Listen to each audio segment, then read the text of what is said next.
Dahil umuulan ngayon, tara gawa tayo ng homemade longganisa or skinless. Oo. Kasi yung size kasi ng longganisa na nagawa ko, kasing size siya ng skinless eh. Okay, pero edible yung casing na gagamitin natin dito ah.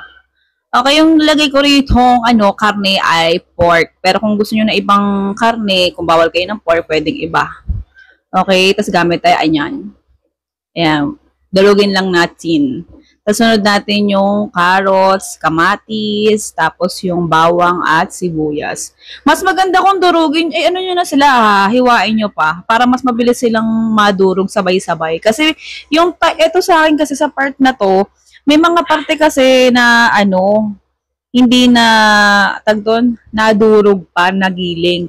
So, anong nangyari, giniling ko siya ng giniling, kaya ayun sobrang sa giling. So, ang nilagay ko rito, ayan, paprika powder, ayan, ginger powder, tapos, ayan, pink salt, tapos, ayan, barbecue powder. Yung sa salt, pwede naman lang nalagay nyo, kahit yung mga iodized salt na lang. Pares lang naman yan. Asin lang din yan. Okay, tapos, ayan. Kung mapapansin nyo, mas, na siya, mas durog ng bahagya. Dudurugin pa natin yan, kaya nasobrahan sa giling. O, konti na lang, gawa na tayo ng Slurpee. Charot lang. Okay, nagdagdag pa ako ng barbecue powder kasi gusto ko kasi yung flavor nito. Alam mo yung manamis-namis na maanghang, ganun. Okay, dahil syempre, tinikman ko siya at sabi ko, ba't parang kulang sa tamis? Gusto ko matamis yung longganisa eh. Oo. Ayun, nilagyan ko siya ng brown sugar, tapos naglagay din ako ng harina. Naglagay din ako dito ng ground pepper. Puti yung nilagay ko pero madalas talagang ginagamit sa mga longganisa black eh. Pero ito lang kasi stock namin. Ayan. Kaya yung mga natin, yung mga pampalasa, oo. Ikaw na lang bahala. I-depende mo lang sa panlasa mo yung ilalagay mo, ha? Tapos, ayan. Ulitin ko, ha. Much better. Ayan. Mas suggested ko sa inyo, pag sama-samahin nyo na lahat ng timpla, o kaya lahat ng mga, rekado, tapos isang blend lang para hindi siya masyadong madurog. Kasi ang nangyayari kasi, napansin ko sa gawa ko, naging watery siya kasi nasobra na siya sa durog. Ang lakas kasi ng blender na gamit kaya itong natin, meat grinder. Oo. Konting-konti lang yung pindot ko dito. Gusto ko. Oo. Pang slurpee ata to, pang juicer ata to. Okay, tapos ito naman, gumamit din tayo dito ng pang pump. Ayan. Pwede nyo gamitin kahit saan nyo gusto gamitin to, ha. Pero madalas ito talaga, nakalimutan ko tawag dito, basta pang pump siya, pang ayan. Pang longganisa siya, pwede din pang sausage. So, ayan, gumamit tayo ng, edible casing ng longganisa. Ayan, size niya pang skinless. Oo, ang maganda dito sa casing na to, pag niluto nyo siya, hindi nyo na kailangan tanggalin. Hindi kayo maiinis pag kinain na makunat, ganyan. Kasi, kusa siyang bubuka, puputok, pero di ka matatalsikan, pero iwas ka na lang, oo. And tapos kailangan natin ng dito, ayan, sinulid. Pang-lock ba? Oo, sa edge to edge, end to end, ganun. Kasi ganyan lang.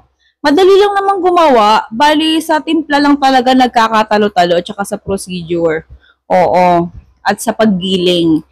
Ayan, suggested ko sa inyo, ulitin ko, huwag niyong gagayahin kung paano ko siya giniling kasi nasobrahan ako sa paggiling. Ay, nasarapan sa paggiling. Konti na lang, magiging spaghetti na to. Charot lang. Okay, dito naman, sa sizes naman, sa haba, ikaw na bahala. Kasi nga homemade naman eh. Ikaw naman ang kakain. Choice mo na kung gaano kahaba ang bet mo.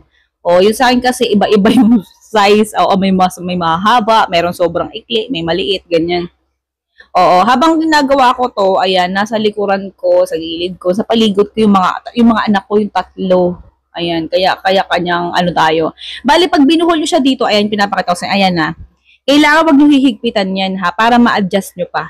Hindi nyo kasi pwede yung, higpitan agad, o kaya isakto yung higpit. Kailangan may, may adjustan. Kumbaga, medyo maluwag pa dapat, medyo may space pa sa loob nung, ayan, yung casing nyo. Para in case na itatali nyo, makakahinga pa, hindi siya puputok. Kasi may tendency na pumutok yan pagka nasobrahan sa sakal.